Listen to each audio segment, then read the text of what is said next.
আসসালামু আলাইকুম। এই ছোট্ট ভিডিওতে আমি এমন একটা টপিকস নিয়ে আলোচনা করব যে টপিকস থেকে সকল পরীক্ষায় আপনি একটা মার্কস অবশ্যই কমন পাবেন। তো টপিকসটার নাম হচ্ছে direct and indirect object. Direct and indirect object. তো তাহলে দেখি আমরা যে আসলে ডিরেক্ট ইনডিরেক্ট অবজেক্ট জিনিসটা কি। মনে রাখতে হবে যে সাবজেক্ট এরপরে ভার্ব, ভার্ব মানে ট্রানজিটিভ ভার্ব, যে ভার্বের অবজেক্ট হবে। তো এখানে তিনটা বাক্য আছে, যে প্রত্যেকটাতে সাবজেক্ট আছে, ভার্ব আছে, এরপর অবজেক্ট আছে। I sent the manuscript to them last night একটা বাক্য, I sent them the manuscript last night আরেকটা বাক্য, I sent to them the manuscript last night. তো মনে রাখতে হবে যদি দুইটা অবজেক্ট একসাথে আসে, একটা যদি ব্যক্তি অবজেক্ট আর একটা যদি বস্তু অবজেক্ট হয়, তাহলে আমরা এখানে দেখতেছি একটা হচ্ছে ব্যক্তি অবজেক্ট, সেটা হচ্ছে দেম, আর বস্তু অবজেক্ট কি ম্যানুস্ক্রিপ্ট। তাহলে দুইটা অবজেক্ট, আমি, সেন্ড পাঠিয়েছি, তাহলে আমি পাঠিয়েছিলাম, কি পাঠিয়েছি? ম্যানুস্ক্রিপ্ট। ম্যানুস্ক্রিপ্ট মানে কি? পাণ্ডুলিপি। আমি পাণ্ডুলিপিটি পাঠিয়েছিলাম টু দেম তাদের কাছে লাস্ট নাইট গত রাতে। তো এখানে আমি কি পাঠিয়েছি? ম্যানুস্ক্রিপ্ট পাঠিয়েছি। কাদের কাছে পাঠিয়েছি? তাদের কাছে পাঠিয়েছি। তাহলে কি এবং কাকে দিয়ে প্রশ্ন করলে আমরা কি পাবো? অবজেক্ট পাবো। তাহলে কাকে পাঠিয়েছি? এই যে তাদেরকে পাঠিয়েছি। কি পাঠিয়েছি? ম্যানুস্ক্রিপ্ট পাঠিয়েছি। তাহলে এখানে দুইটা অবজেক্ট, একটা হচ্ছে ব্যক্তি অবজেক্ট আর একটা হচ্ছে বস্তু অবজেক্ট।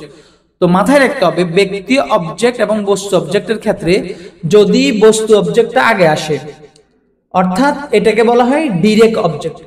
বস্তু অবজেক্টটাকে ডিরেক্ট অবজেক্ট বলে, আর ব্যক্তি অবজেক্টটাকে বলে ইনডিরেক্ট অবজেক্ট। তাহলে বস্তু অবজেক্ট হচ্ছে ডিরেক্ট অবজেক্ট,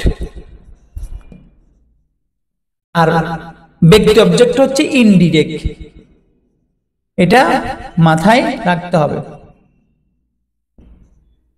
ইনডিরেক্ট অবজেক্ট তো ব্যক্তি অবজেক্ট আর বস্তু অবজেক্ট, বস্তু অবজেক্ট ডিরেক্ট অবজেক্ট আর ব্যক্তি অবজেক্ট ইনডিরেক্ট অবজেক্ট। তো ডিরেক্ট অবজেক্টটা আগে আসলে ইনডিরেক্ট অবজেক্টের আগে আমরা প্রিপজিশন টু বা ফর ব্যবহার করতে পারবো। তাহলে এই জায়গায় এটা সঠিক।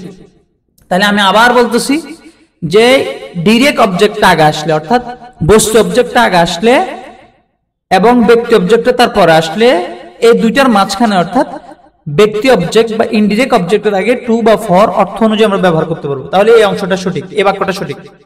দ্বিতীয় নম্বর কথা হচ্ছে, এখন যদি ব্যক্তি অবজেক্টটা আগে চলে আসে বস্তু অবজেক্টের, তাহলে দ্যাম হচ্ছে ব্যক্তি ইনডিরেক্ট অবজেক্ট বা ব্যক্তি অবজেক্ট, আর দ্য ম্যানুস্ক্রিপ্ট হচ্ছে ডিরেক্ট অবজেক্ট বা বস্তু অবজেক্ট। তো এখন এইখানে ব্যক্তি অবজেক্টটা যদি আগে চলে আসে, বস্তু অবজেক্টটা যদি পরে যায়, তাহলে এখানে কোনো প্রিপজিশন দেওয়ার দরকার নাই। তাহলে আমরা বলবো I sent them the manuscript last night, আমি তাদের কাছে গত রাতে পাণ্ডুলিপিটি পাঠিয়েছিলাম। তাহলে এখানে কোনো কি আসবে না? প্রিপজিশন আসবে না। কাহিনী কি? যে ব্যক্তি অবজেক্ট আগে চলে আসছে, ইনডিরেক্ট অবজেক্ট আগে আসলে, ডিরেক্ট অবজেক্ট পরে আসলে এখানে কোনো প্রিপজিশনের দরকার নাই। তাহলে এই দুইটা রুল মাথায় রাখতে হবে। একটা হচ্ছে যে এই দুই নম্বরটা, যে ব্যক্তি অবজেক্ট আগে বস্তু অবজেক্ট পরে, দুইটা একসাথে, অর্থাৎ ইনডিরেক্ট আগে ডিরেক্ট পরে আসলে কোনো প্রিপজিশন লাগবে না ইউজ করা।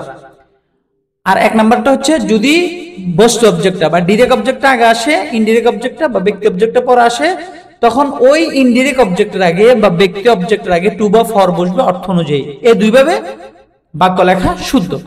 কিন্তু মাথায় রাখতে হবে যদি ব্যক্তি অবজেক্ট আগে আসে, বস্তু অবজেক্ট পরে আসে, তখন কিন্তু এই যে এখানে বললাম যে কোনো প্রিপজিশন ইউজ করা যাবে না।